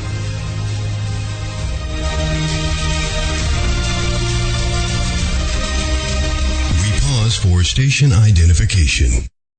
It's the little cinder block building on the north side of town with the towel behind it. WGOG DB Clearwater. Let's talk. Shopping, dining, beautiful lakes and rivers, and a monster? Welcome to Braxton County, West Virginia. Centrally located, Braxton County, West Virginia is the ideal place to visit. Natural beauty and recreation abound with 2 beautiful lakes for easy kayaking and canoeing, and many hiking trails. Did we mention the Flatwoods Monster? That's right. Visit Braxton County, West Virginia's Flatwoods Monster Museum and not only learn about the Flatwoods Monster, but walk in the same footsteps as the people who witnessed it. Nearly all of our attractions can be found within a few miles of Interstate 79. Visit us online at braxtonwv.org. That's braxtonwv.org. Braxton County, West Virginia. Center yourself here. In 2012, Keith Linder, after successfully obtaining a management position at a prestige healthcare company, decides the time is right for him and his girlfriend to move in together. That's putting things lightly. Weird things begin to happen within days of moving into the modern suburban home. The horrors they witnessed and desperately tried to fight off would end up putting them at the odds with members of the paranormal community and themselves. This gripping story, told from the house occupant's point of view, not only lists tales, but also includes pictures, video reenactments, commentary, and audio of the events being reported. Author Keith Linder does not ask you to believe him. He only asks you to listen. The Bothell Hell House by Keith Linder, now available on Amazon.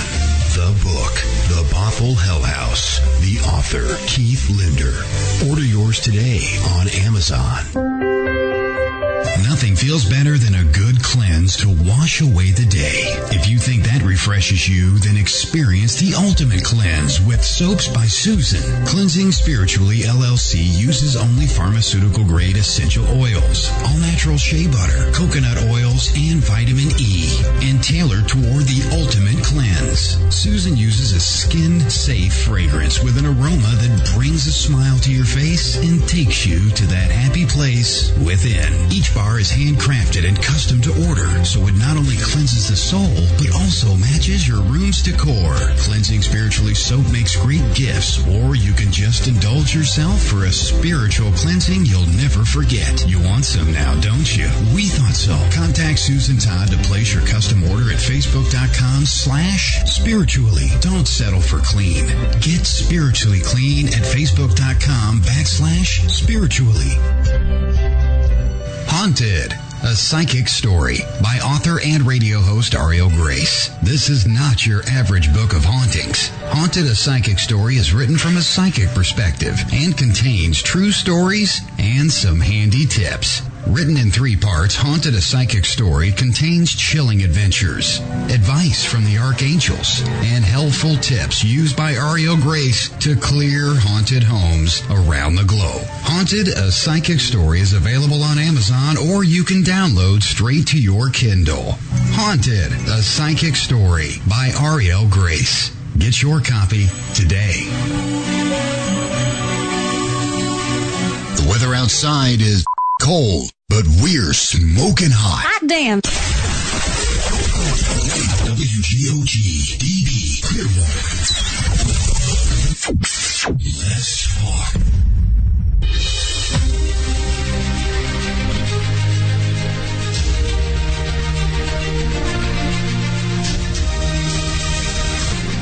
"24 minutes past the hour, Fate Radio Live. I'm your host, Todd Bates. Those of you just joining us, missed the first parts of the show, don't worry, we've got you covered. Everything's being archived. You can hear that later on at letstalkradio.net, or subscribe for free on iTunes, Google Play Music, or iHeartRadio. Either one of those outlets will get you right where you need to be. Just search Fate Radio. It's that simple. And we'll have the archive up about 30 minutes after the live broadcast. We get that up pretty quick for you. Just remember, it is an archive. We do not podcast. We are old school here at Let's Talk Radio. That is an archive. The show is intact. It has your commercials, your news. Everything is in there. So it's just like you're hearing it live for the first time. And we're speaking with Rebecca Smuk tonight. My goodness. Ouija boards. You guys are chattering about those in chat. And that's where you need to join the conversation, because these have been demonized by Hollywood, as people are commenting in chat as well. And that's true. They have been, Rebecca. It seems to be they're misled. And you use these for your readings, so they're obviously used for good instead of evil here. So that's one thing I wanted to clear up with the Ouija. And a question that I had for you about the Ouija board: is it similar to the angel board, or are those two different as well? To a what? I'm sorry. Angel board. An angel board. I have angel boards. The only difference is that they're used to connect with more positive things. Okay. They're a little bit safer. But I do have quite a few of those. I have 30 Ouija boards, I think, now in total. Wow. In my house. So, yeah. And I'm perfectly safe. I have never been possessed, or, nothing bad has ever happened to me. So I feel pretty confident that they're safe. They're beautiful. Some of them have beautiful artwork on them.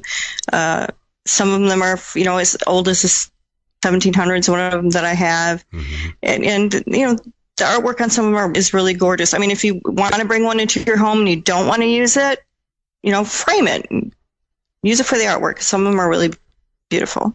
Yeah, I agree. A lot of the old ones, I mean, the genuine wood they're made from, they're breathtaking. They put a lot of work into them. But if you could explain to everyone, what are some proper ways to use the Ouija? For those that want to run out there to your local Toys R Us and grab the Parker Brothers version, the little cardboard box there, what are some proper ways to use it, Rebecca?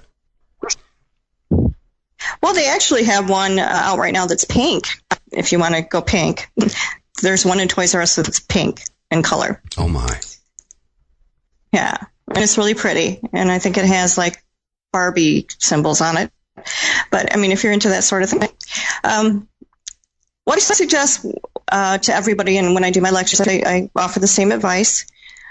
When you first get the board, it's always good to say a prayer over the board. When you first purchase the board, say a prayer, whatever religion, whatever belief system you have, use that to, fortify yourself. Make sure you're in a very good state of mind. Don't use a Ouija board if you're depressed, if you're sad, if you're, not feeling well, like if you have a cold or the flu, it's not a good idea, because you're making yourself vulnerable that way. What you want to do is when you start is at least you and one other person. I don't recommend somebody that's using a board for the first time to do it by themselves.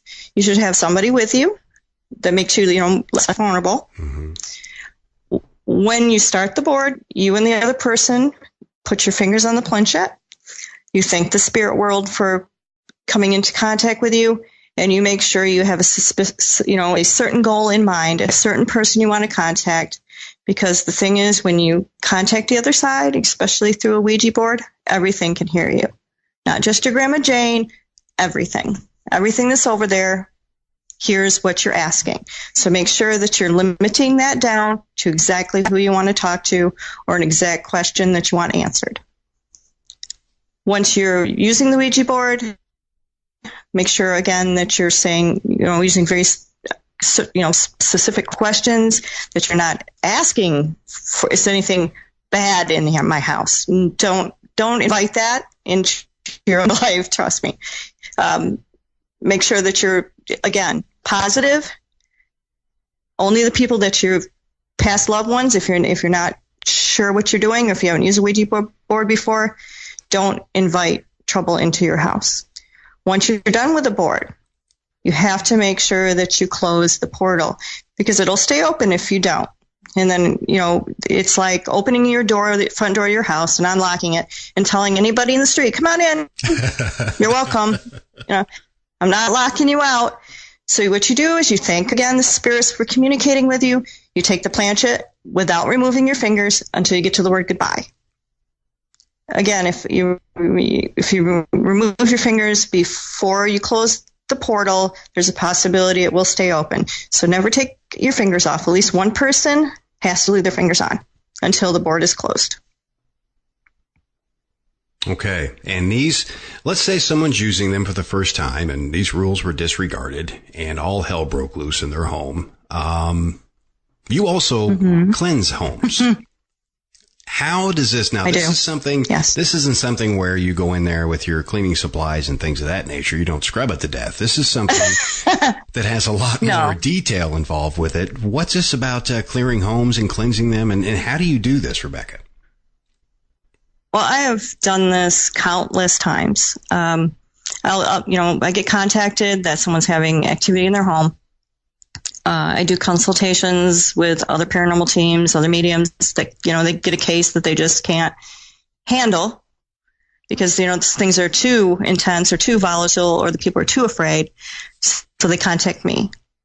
And what I do is I can either go to the home directly or I do what's called a remote cleansing, where, I go into state of meditation. I actually can visually see inside of the person's house without ever being there. I've done it. I've described, items in their house, and they're like, yep, we have that. Yep, that's where that staircase is. And I go in and I basically cleanse the house by chasing everything out that doesn't belong there. And, and if necessary, I will go to the house in person and do the same thing. I do use some tools such as white sage, which anybody can purchase online. To do their own house cleansing, you basically light the sage, make sure you're getting it in every corner, every nook and cranny of your house. And as you go through, you just say, this house, I'm clearing this house, I'm filling this house with love and light. Nothing negative can remain. Anybody can do that. But I'll go in and do that. I use different types of natural enhancements such as sea salt or frankincense and holy water in some cases I've used. I go through the house. I place, if they're having demonic activity, for lack of a better word. Usually it's not demonic. It's a spirit that's just not very nice.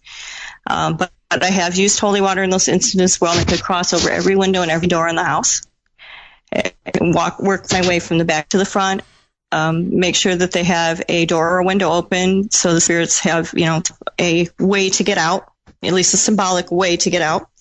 I have helped families that have small children that, are being just tormented, terribly because either they're gifted or, something's gotten in their house. And I do mentor children with gifts and teach them how to grow up in a much different way than I did. I teach them how to empower themselves, tools they can use, how to shut it off if they want to. until they get older. So that's another part of the services that I do is I mentor, young mediums and teach them how to handle being what they are. Way to go. Good for you. Good for you. And thank you, for giving that tip as well about opening windows. I tried to sage and smudge my own home once and didn't open the windows, folks, and it was like a ping pong ball bouncing around. I don't recommend that. That wasn't fun. Absolutely. Absolutely. You got it. That's exactly what will happen. Yeah, hence the reason I call people like Rebecca. When you're not in your domain, just stay out of it. Now, there's a lot of these hauntings that you've dealt with. Being the Motor City medium, you've been all over, and some of these hauntings are absolutely wicked. Tell us about some of your worst cases, if you would. Sure. Oh God, there's many. One of the ones I think was the worst is I had a young woman. She was probably in her mid-20s, and she got a hold of me and said, I'm waking up in the middle of the night, going into my bathroom, filling my bathtub up with water, and submerging my own head. She said, but I can feel somebody pushing my head down. And, oh,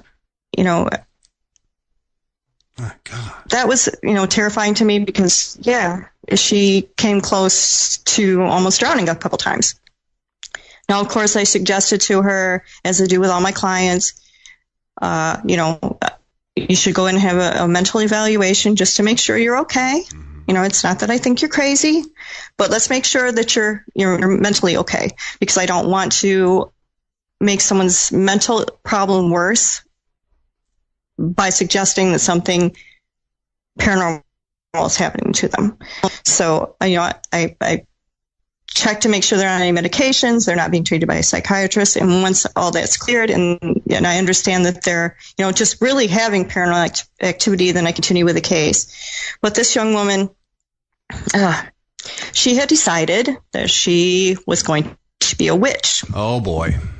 And she'd gone to the library, and picked up a couple books on witchcraft and started doing incantations in her home, set up the circle, the candles, the whole nine. Probably a week later, she said she started dreaming about this woman. She said she was, this horrible looking woman, scraggly black hair, torn up clothes. And she started, she said she's whispering in my ear in my sleep. And she keeps telling me that I need to die and that I need to go into my bathroom and drown myself. She goes, I've tried to do this 3 times. So I over the phone, because she was, I think, in Washington State. Mm-hmm. I talked her through this. I told her what she needed to do. I cleansed the house. I said, give it 2 days and let me know if everything, is calmed down. And she called me 2 days later and said, the house is beautiful. The sun's coming in. There's no more bad feelings. I don't have these urges anymore. She said, you saved me from myself. And I recommended that she get rid of all the books and, just get rid of everything and not mess with that again. There was another case I had.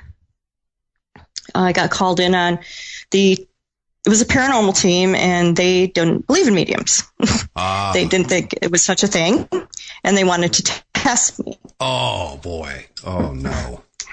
So they took me to a parking lot in the middle of nowhere. I didn't know where I was going, what house I was going to.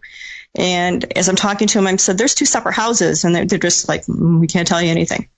So they drive me to the house. I have no idea what's going on. They're like, tell us what you're getting. And I walk into the house and I said, there's a child in this house that's being tormented. And they're still not saying anything. And I walk into the bedroom of what is obviously a little girl's room. And I said, this is it. This is her. And they're, filming all of this, and they're like, yeah, you got it so far. And I went downstairs and I said, someone's in the house is suicidal and she needs help. And they did have a teenage girl suffering with some problems. And this was just all, validation. I said, there's an entity that's going between one house and the other, these 2 houses. I said, I keep seeing it going between 2 houses. And they said, yes, we're going to another location. So we went to the second house, I was standing outside and I said, it travels through the woods. It's up in the trees. And again, they're like, yeah, that's right. And I said, this little girl, I said, it's after her. And they're like, yeah, absolutely. That's the problem. She was 4 years old. Just all sorts of things happening to her. Her mom walked into her room one night and she was being pulled across the floor by her feet. No explanation, no reason why this child was skidding across the carpet by being pulled by her feet. This was a hard case. I'm still working on it, and it's been 2 years because things keep coming back. It's attracted to this little girl. I've been advising her parents on how to teach her how to deal with this. I mean, she's a very gifted child, but she's just pulling all these things in. A few months ago, I got a call that she's seeing men dressed like pirates running through the house. Oh, my goodness. Yeah, so I dealt with that. And everything that I told them, like the trees, the thing being in the trees, the traveling between the two houses, this was all things that this little girl had told them verbatim was happening. And, the rest of my paranormal team was out in the garage, and, the other team had called me in, was sitting in the garage with our team, and he goes, you know what? She's dead on. It's scary how dead on she is. She got in every claim exactly right. So I did a cleansing on the house. I found out that some Indian artifacts had been dug out of the ground and brought into their home from a Indian mound that was close to their property. Again, don't do that. You're inviting what's called an elemental spirit, which is basically a Native American folklore of an elemental. They're connected to nature. They're protectors of, the Native American people. They're also called skinwalkers sometimes. And you can, make one of these really angry, and it's going to get even with you until you put the stuff back.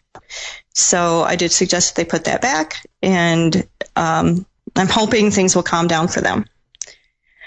I had another case where a woman called me, again, being dragged out of the bed by her feet.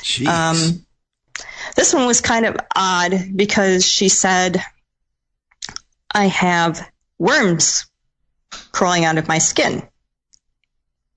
And I'm like, okay. I said, well, have you gone to the doctor? And she's like, yes. And they don't know what it is. And she sent me pictures where you can see on her thigh these white, like almost like a maggot kind of looking thing. Okay. But not. I mean, it was way bigger.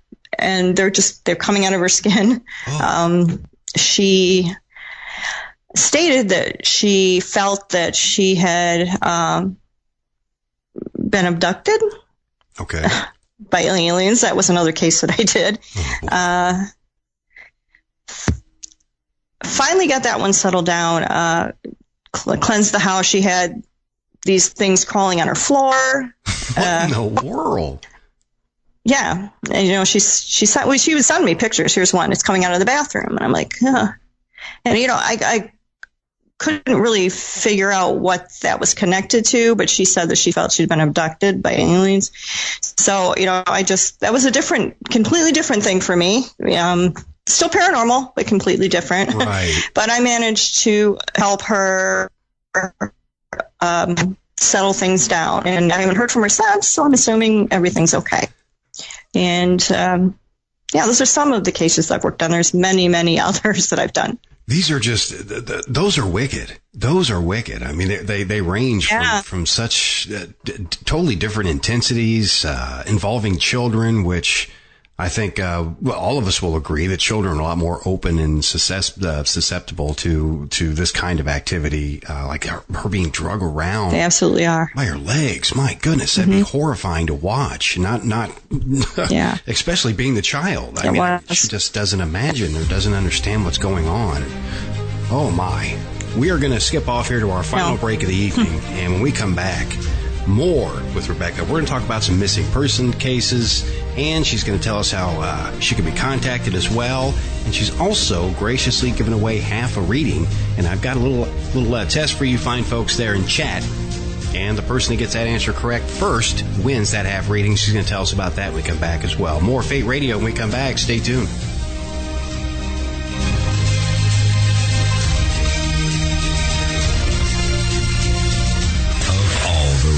Stations in the world. We're one of them. WGOG Digital Broadcasting. Let's talk. Marcella Zinner. Named one of the best intuitive psychics of Tampa Bay, Marcella is ready to change your life. Being a clairvoyant since childhood, Marcella enhanced her natural gifts with a master's degree from the College of Metaphysical Studies and ongoing advanced studies at the Edgar Cayce Foundation. Marcella's passion is to share her gifts with you. With intuitive counseling, past life regressions, Reiki, and empowering workshop events. What are you waiting for? Call 727-785-8780. That's 727-785-8780 to schedule your life-changing appointment with Marcella. Marcella Zinner, intuitive counselor and clairvoyant. Find your answers at marcellaz.com. In 2012, Keith Linder, after successfully obtaining a management position at a prestige healthcare company, decides the time is right for him and his girlfriend to move in together. That's putting things lightly. Weird things begin to happen within days of moving into the modern suburban home. The horrors they witnessed and desperately tried to fight off would end up putting them at the odds with members of the paranormal community and themselves. This gripping story, told from the house occupant's point of view, not only lists tales, but also includes pictures, video reenactments, commentary, and audio of the events being reported. Author Keith Linder does not ask you to believe him. He only asks you to listen. The Bothell Hell House by Keith Linder, now available on Amazon. The book, The Bothell Hell House. The author, Keith Linder. Order yours today on Amazon. In a world of many voices, there's just one that needs to be heard. Yours. Join the conversation at letstalkradio.net.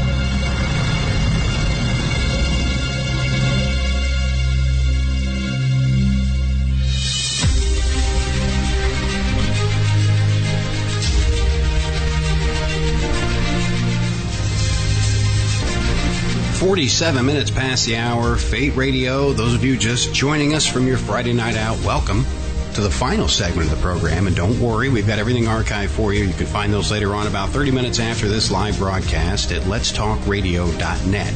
That's letstalkradio.net, or just search Fate Radio on iTunes, Google Play Music, and iHeartRadio, and you'll find it there as well.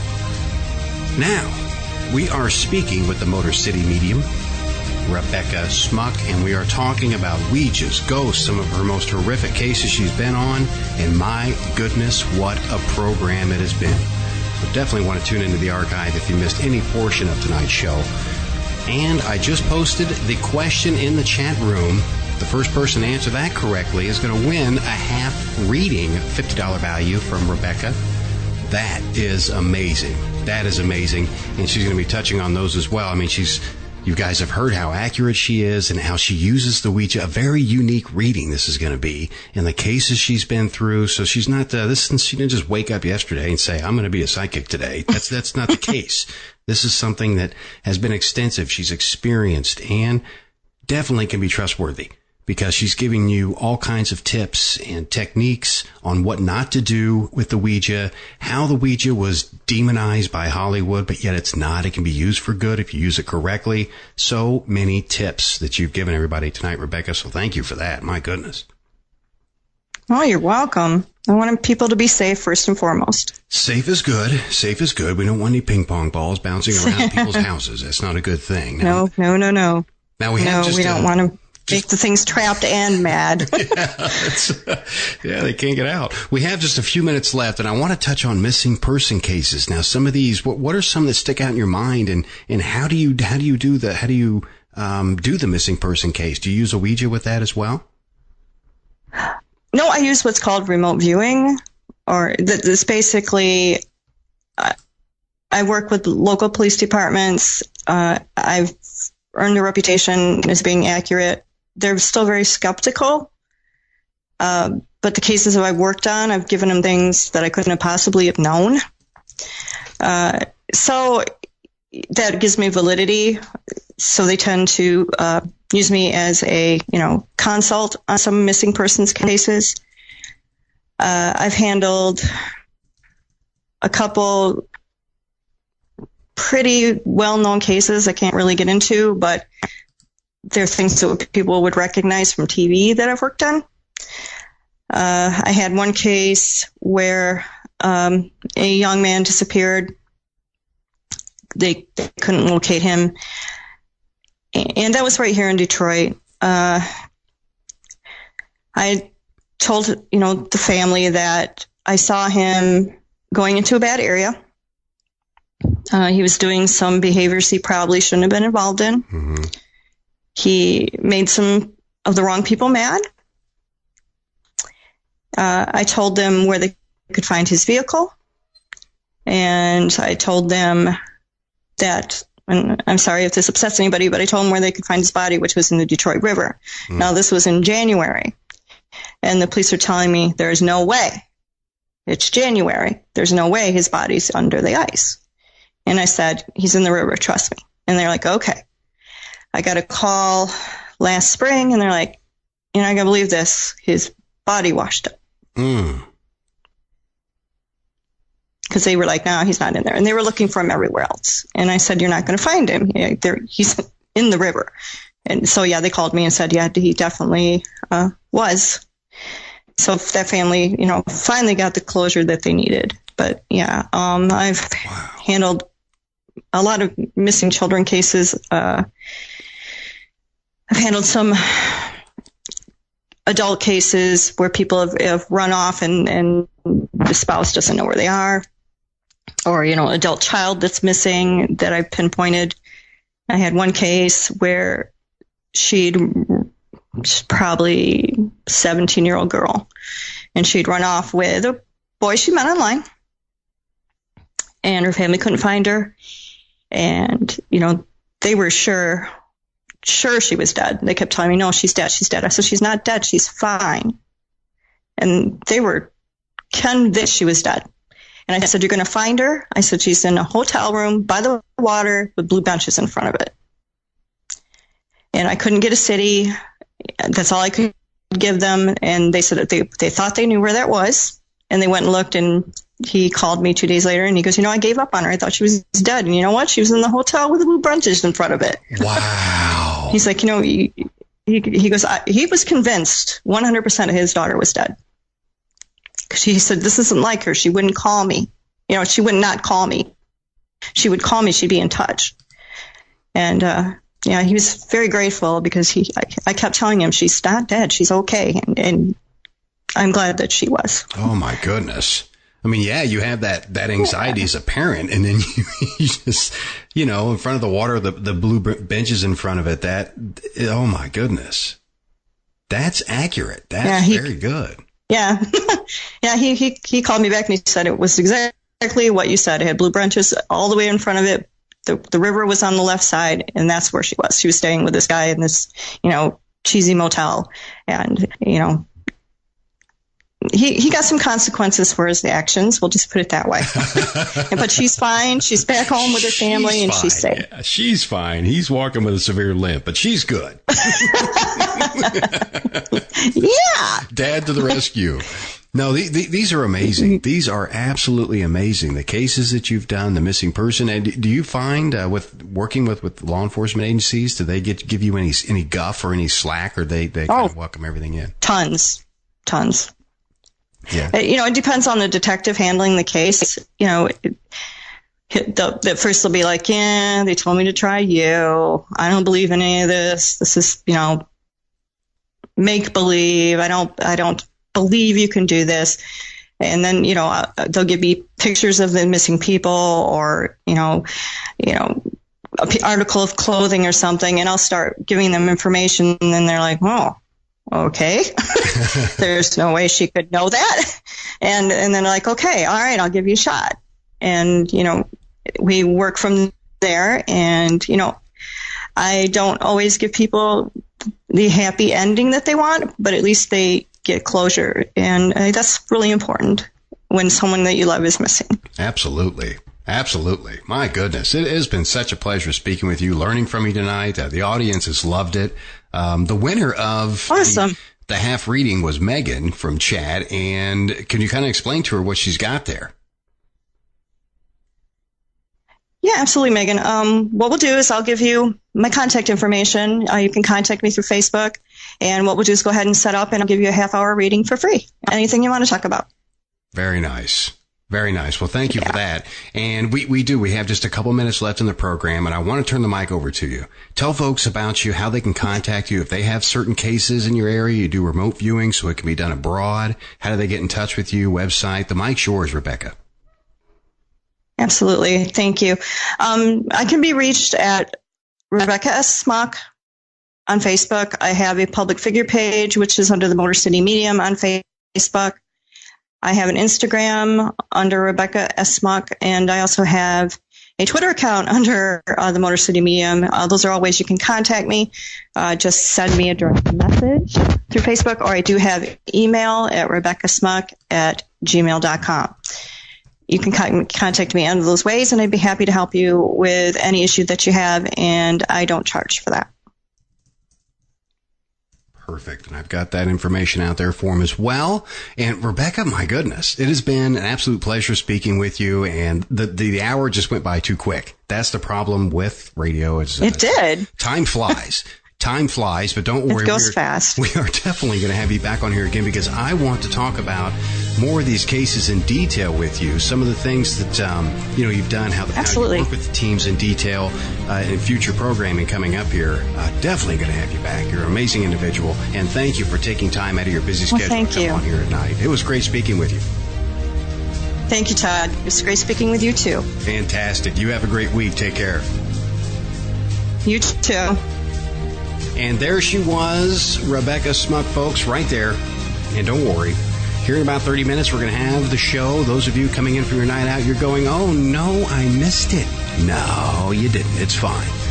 Give me about 30 minutes. We're going to have that up there at letstalkradio.net or fatemagradio.com. Either one of those areas will give you the archive. You can search Fate Radio right there on iTunes, Google Play Music, or iHeartRadio. And while you're out there surfing around, be sure and hop over to fatemag.com or click on the front cover right there on the website. Subscribe. The latest issue is out. More is on the way. More Fate Radio coming up next week. And you can find us on Facebook right there. Just search Let's Talk Radio on Facebook, and you'll find the future events, or click schedule at letstalkradio.net. From all of us here at Let's Talk Radio, have an amazing weekend and an even better week ahead. Take care, folks.